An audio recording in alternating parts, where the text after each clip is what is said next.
Halo, perkenalkan, aku Tio. Hari ini kita mau belajar tentang keseimbangan ekosistem. Yuk, ikut aku belajar. Tonton terus ya. Segala sesuatu yang ada di sekitarmu disebut dengan lingkungan. Lingkungan diartikan sebagai segala sesuatu yang ada di sekeliling makhluk hidup, baik makhluk hidup maupun benda. Setiap makhluk hidup berinteraksi dengan lingkungannya agar dapat bertahan hidup.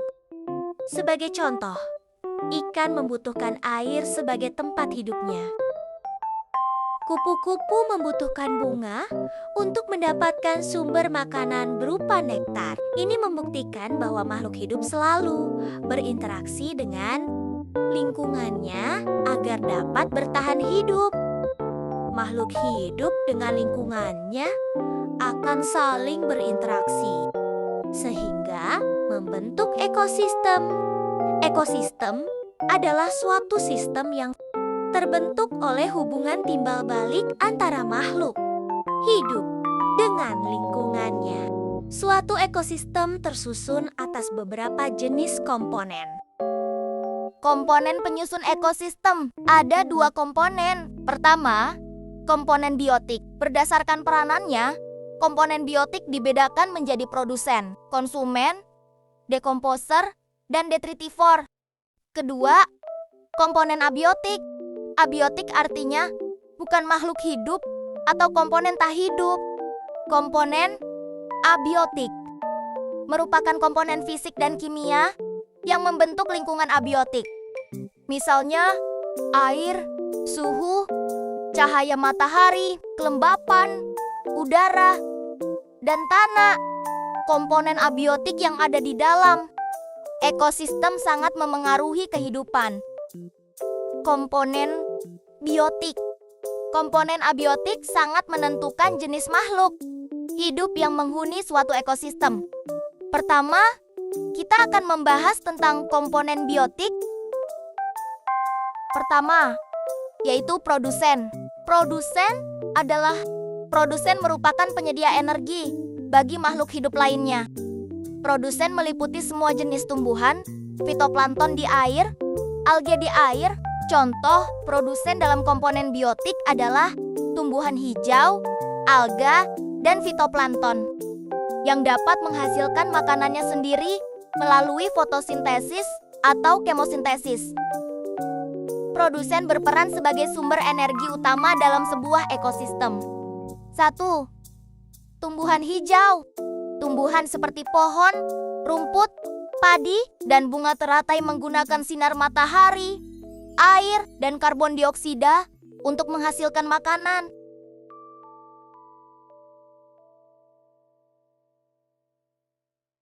Dua, alga dan fitoplankton. Organisme mikroskopis ini berperan sebagai produsen di ekosistem perairan yang menyediakan energi bagi hewan-hewan akuatik lainnya. Kedua, yaitu konsumen. Konsumen adalah makhluk hidup yang tidak dapat menghasilkan makanannya sendiri. Konsumen meliputi semua jenis hewan berdasarkan jenis makanannya. Konsumen dibedakan menjadi herbivora, karnivora, dan omnivora. Hewan herbivora adalah hewan yang makanannya berasal dari tumbuh-tumbuhan seperti rumput, daun, batang, atau buah. Mereka tidak memakan daging sama sekali. Hewan herbivora biasanya memiliki gigi geraham yang lebar untuk mengunyah tumbuhan. Contoh, sapi, kambing, kelinci, gajah, dan kuda. Hewan karnivora adalah hewan yang makanannya berasal dari daging hewan lain. Mereka biasanya memiliki gigi taring yang tajam untuk menkabik-kabik daging mangsanya. Hewan karnivora juga sering disebut sebagai hewan pemangsa. Contoh, harimau, singa, elang, kucing, dan serigala. Hewan omnivora adalah hewan yang dapat memakan tumbuhan dan juga daging. Karena itu, mereka bisa hidup di berbagai tempat dan mudah mencari makanan. Gigi mereka terdiri dari gigi taring dan gigi geraham, sehingga bisa digunakan untuk memakan berbagai jenis makanan. Contoh, ayam, bebek, beruang, dan monyet.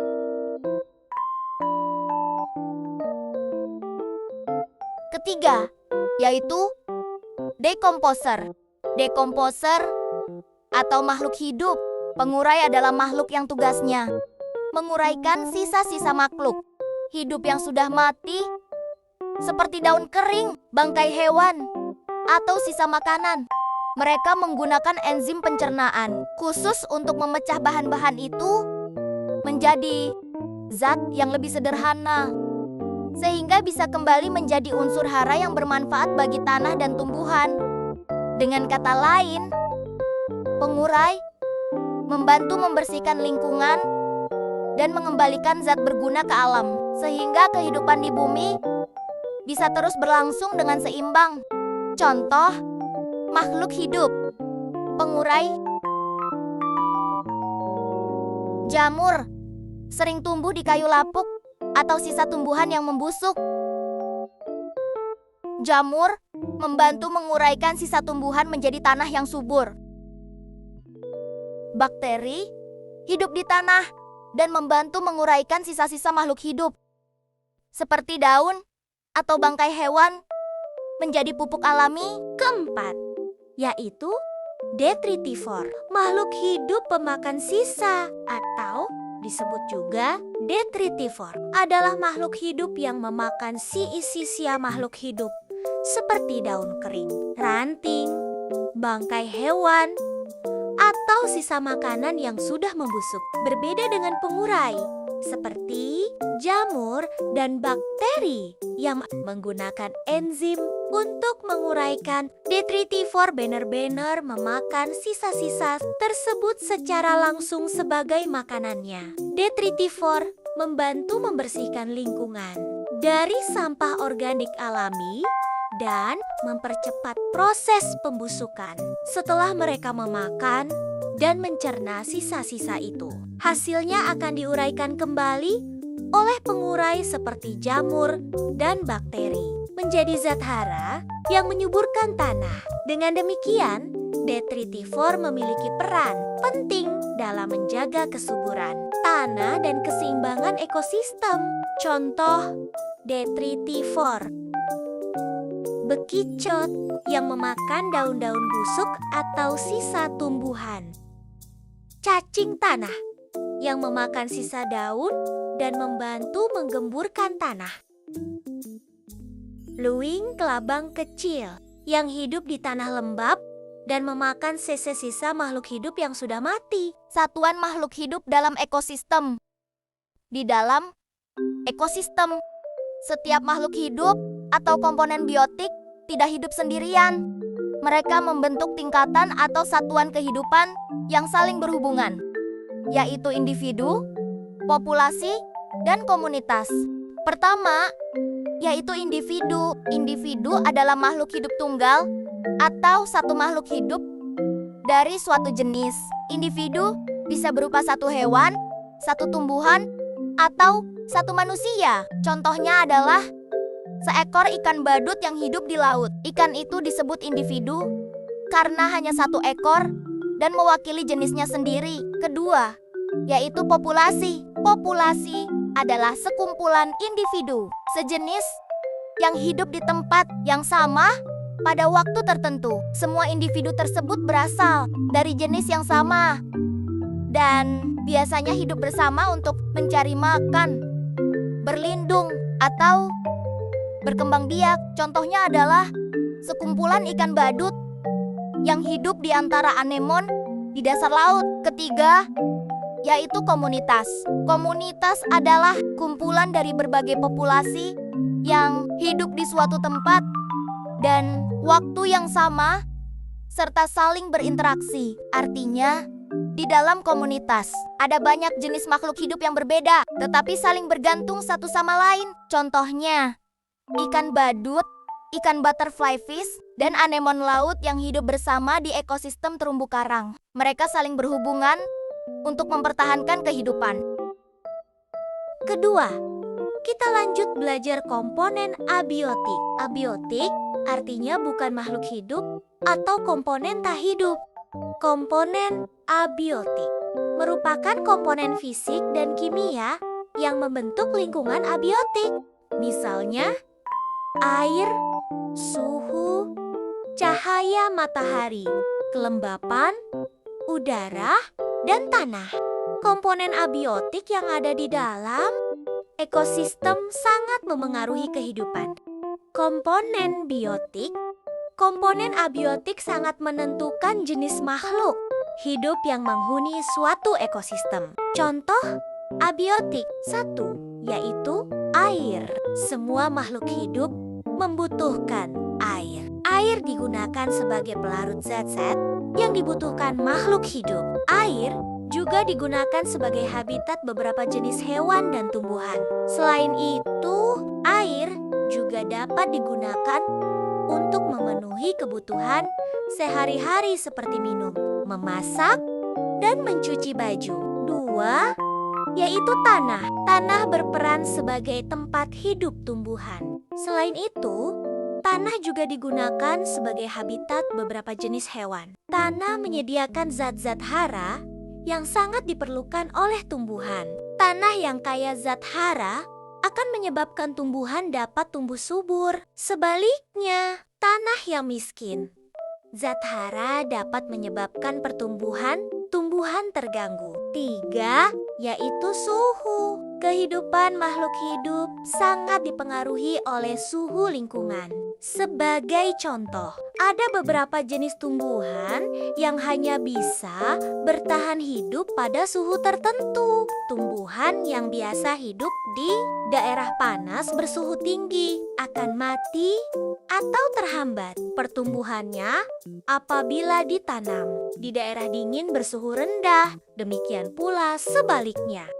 4, yaitu cahaya matahari. Cahaya matahari merupakan sumber energi utama di ekosistem. Tumbuhan hijau memerlukan cahaya matahari untuk melangsungkan proses fotosintesis. Dari proses fotosintesis ini akan dihasilkan oksigen dan zat pati amilum. Zat pati ini akan disimpan dalam tubuh tumbuhan dan akan disimpan di dalam akar, batang, buah, dan daun. Energi yang tersimpan dalam tumbuhan ini akan menjadi sumber energi bagi makhluk hidup lain yang memakannya.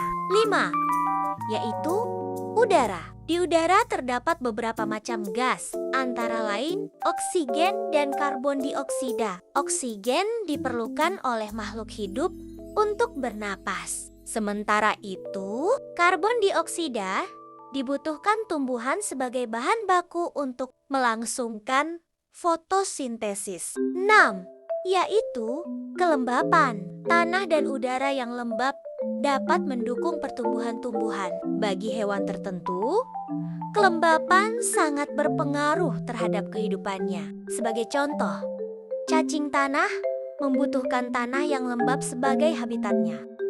Wah, ternyata seru ya belajar tentang keseimbangan ekosistem. Kita jadi tahu kalau setiap makhluk hidup punya peran penting dalam menjaga kehidupan di bumi. Mulai dari tumbuhan sebagai produsen, hewan sebagai konsumen, sampai jamur dan bakteri sebagai pengurai, semuanya saling bekerja sama supaya alam tetap seimbang dan indah.